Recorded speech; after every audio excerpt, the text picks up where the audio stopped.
Bonjour, bienvenue sur le plateau de Village Semence au Salon international de l'agriculture. Nous allons parler passion et nous allons parler jeunesse et emploi sur ce stand pendant cette émission. Parce que si ici on vient pour découvrir l'agriculture, l'élevage, les grandes cultures, on vient aussi pour découvrir les 1001 métiers qui font de l'agriculture française l'une des plus performantes d'Europe, si ce n'est la plus performante d'Europe. Mais ce que l'on sait moins en revanche, c'est que cette agriculture manque de bras, parfois peine à recruter. Pourtant, on peut quasiment venir au salon de l'agriculture et repartir avec un contrat sous le bras. C'est ce que nous allons voir avec nos invités. Tout d'abord, Philippe Dubièvre, bonjour. Bonjour. Alors, vous êtes le président de Passion Céréales. Alors, c'est vous qui, sur le salon, nous expliquez tout sur le monde merveilleux des céréales. Et puis, à côté de nous, Florent Malaval. Bonjour, Florent. Bonjour. Alors, vous avez 22 ans et vous êtes étudiant dans la seule et unique école de meunerie en France. Et alors, votre parcours n'est pas banal parce que vous vous êtes pas levé un matin en disant « je veux être meunier ». Tout à fait, vous avez tout à fait raison. Je suis issu d'une famille d'électriciens. Mon père est chef d'entreprise. Et lors d'une visite au CFA, j'ai décidé du coup de commencer dans le métier de la boulangerie. Donc j'ai fait plusieurs diplômes en boulangerie et ensuite, par la volonté d'étendre mes connaissances et mes compétences professionnelles, j'ai continué avec le BTS STA-PC, donc Assurgère, Alénia et SMIC. Mais vous vouliez devenir meunier parce que vous ne vouliez pas, comme tous les boulangers, vous lever tous les jours à 2 h du matin? Je dirais pas ça, je dirais plus que je voulais comprendre en fin de compte la farine, notre matière première. C'est la principale, c'est grâce à ça que nous allons faire du bon pain, du mauvais pain. C'est vraiment l'essentiel de notre métier. Alors Philippe, l'exemple de Florence, c'est un exemple significatif. Hein. On n'est plus aujourd'hui professionnel de l'agriculture pour faire plaisir à ses parents, pour faire comme papa ou comme le grand-père. Alors pas du tout, et le témoignage de Florent est extrêmement intéressant puisqu'il parle de la farine et que c'est un bien extrêmement intéressant. Moi qui suis producteur, donc je suis vraiment attaché justement à cette valeur de blé. Pour revenir donc bien évidemment aux métiers, alors les métiers sont extrêmement nombreux, ils sont très pourvoyeurs dans l'agriculture parce qu'ils sont extrêmement différents, il en faut pour tous les niveaux. On a du mal aujourd'hui à recruter. Bien sûr, on a du mal dans tous les métiers, puisque donc vous avez des métiers dans la production, vous avez des métiers donc dans tout ce qui est collecte, mais aussi commercialisation, et bien évidemment dans la première transformation. Et à tous les niveaux, aujourd'hui, la révolution numérique, le big data, les nouvelles technologies drive l'ensemble de ces métiers. Et là, les jeunes, bien évidemment, ils sont extrêmement importants de les avoir à nos côtés. La seule chose, c'est que sans doute, ce n'est pas suffisamment connu et que peut-être l'agriculture aujourd'hui véhicule des images un petit peu ancestrales. Oui, on disait à une certaine époque, tu es mauvais à l'école, bah, finalement tu seras agriculteur. Et c'est complètement l'inverse aujourd'hui. D'abord, pour s'installer agriculteur, il faut déjà avoir minimum un bac, donc c'est déjà pas anodin. Et puis 2, aujourd'hui, on a vraiment besoin de gens, alors qui soient à la fois ingénieurs pour dans la recherche, dans la génétique, etc.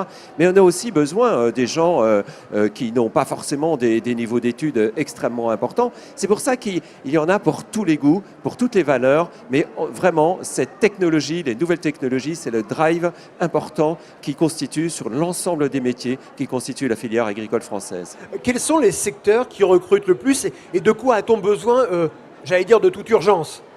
De toute urgence, il y a vraiment quelque chose, c'est dans le machinisme. Finalement, c'est pareil, le machinisme a beaucoup de nouvelles technologies et que finalement, pour pouvoir former quelqu'un qui répare et en tout cas qui conceptualise, eh ben, il faut beaucoup d'années d'études, certes, mais aussi il faut beaucoup d'expérience. Alors là, c'est vraiment dans le machinisme, c'est important. Vous avez aussi sur les fermes agricoles, aujourd'hui des métiers extrêmement intéressants avec des chefs de culture où là, vraiment, il faut être à la fois avoir du management parce que vous avez du monde à travailler, mais aussi avoir des prises de décision à la fois agronomiques, management et puis en termes de commercialisation, etc.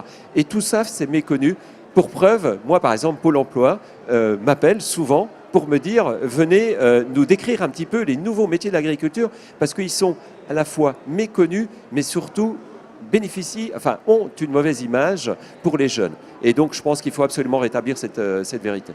Florence, ça se passe comment avec vos copains quand vous leur dites j'ai eu une formation de boulanger, maintenant j'ai une formation de meunier? Plus ça va, plus vous vous rapprochez du métier d'agriculteur, ils ne vous regardent pas avec des grands yeux étonnés en disant mais ça va pas quoi. Aujourd'hui, il vaut mieux être geek, travailler sur des ordinateurs et travailler sur des choses comme ça que d'être meunier. C'est tout à fait vrai ce que vous dites. Déjà, les questions qu'on me pose souvent quand je dis que je fais meunier, c'est qu'est-ce que c'est? Donc de là sort tout mon parcours professionnel, donc j'explique tout ceci. Et ensuite, ils comprennent la démarche qualité et surtout, je pense, l'essence du coup de notre métier de boulanger. Vous leur dites, s'il n'y a pas de meunier, le pain du petit déjeuner, il n'y en a pas. Exactement, pas de croissant, pas de chocolatine, rien. Des chocolatines? Non, chez nous, Oui, on dit pas au chocolatine, chocolat. Vieux débat entre le sud et le nord de la France. Aujourd'hui, votre ambition, c'est quoi? C'est d'ouvrir une meunerie, c'est de travailler pour un grand meunier industriel. C'est quoi les débouchés?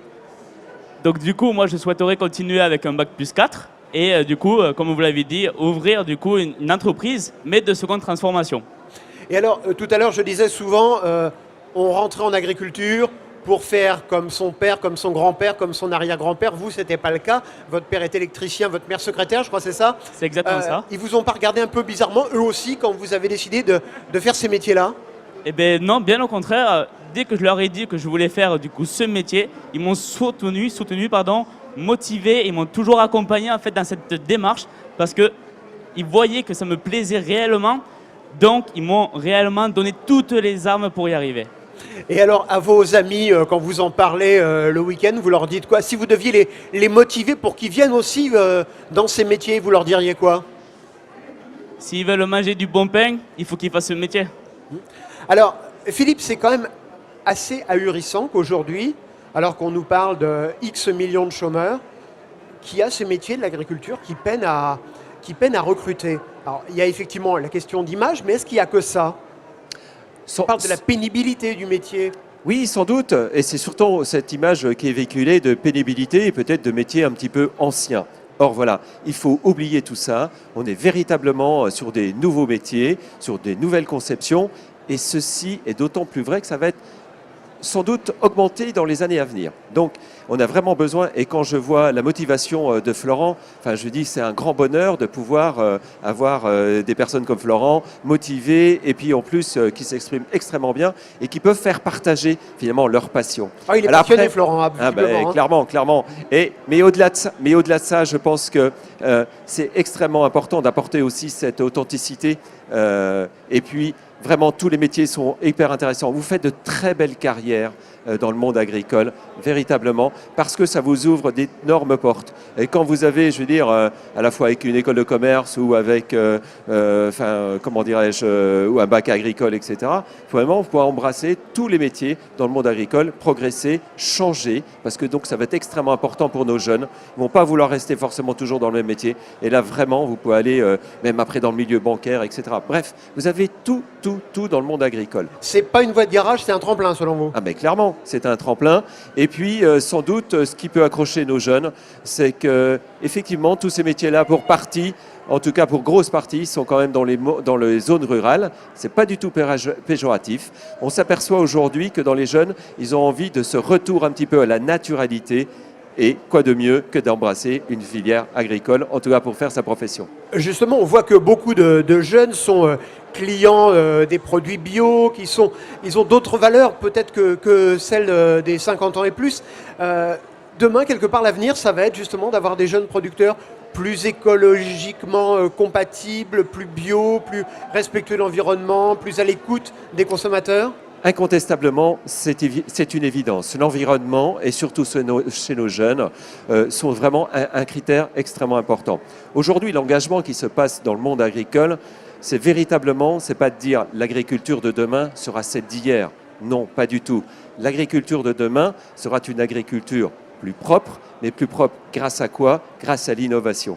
C'est ça le leitmotiv, c'est-à-dire qu'on sera sur une agriculture sans doute, alors quels que soient les domaines, et ça ira jusque dans la première transformation avec l'automatisation, mais on sera sur une agriculture qui sera plutôt prédictive et qui sera sans doute plus mesurée et qui nous permettra à la fois de garder la production, de garder sa qualité, parce que tout à l'heure, dans votre mot d'introduction, vous disiez qu'on était sans doute une des plus compétentes du monde, et je peux vous ajouter qu'elle est sans doute la plus sécuritaire du monde, et ça, c'est extrêmement important. Voilà. Mais en tout cas, cette nouvelle agriculture, elle se fera grâce à l'innovation et le bond en avant se fera grâce à l'innovation. Donc voilà, bienvenue aux jeunes.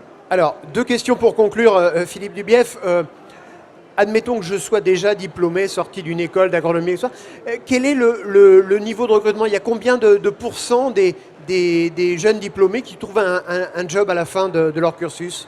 Alors, quels que soient On les est à niveaux, 100%? quels que soient les niveaux, alors c'est jamais 100%, hein, parce qu'il y a toujours des gens qui repartent pour plein de raisons dans d'autres secteurs. Mais oui, mais c'est de l'ordre de 90%. Voilà, donc ça veut dire que c'est un secteur qui emploie et vous avez la sûreté de l'emploi derrière votre école. Donc ça, c'est extrêmement important. Et une dernière question, quand on vient au Salon de l'Agriculture, est-ce qu'on peut trouver un job? Mais bien sûr que vous pouvez trouver un travail parce que vous pouvez nouer de nombreuses relations, échanger des cartes, avoir un rendez-vous, se revoir le lendemain. Et ça sert à ça. Ça sert à avoir une vitrine, c'est-à-dire de voir qu'est-ce qui s'y passe. C'est quoi finalement aujourd'hui le monde de l'agriculture, la vitrine. Mais c'est pas seulement ça. Et puis 2, c'est de voir les acteurs qui la constituent. Et là, c'est extrêmement important. Et là, vous sentez tout. Vous sentez le pouls. Et voilà. Et c'est la raison pour laquelle que tous les politiques passent nous voir. C'est-à-dire qu'ils viennent sentir le pouls et sentir le pouls aussi des zones rurales. Et c'est vrai que ça donne envie parce qu'on rencontre des gens passionnés comme vous et comme Florent. Merci d'avoir participé à cette émission. Et si vous qui nous regardez, bien vous cherchez un job, si vous avez envie de changer de carrière, peut-être de devenir meunier, agriculteur ou autre, eh bien venez nous voir à la porte de Versailles. Vous trouverez peut-être votre job de demain. À très bientôt.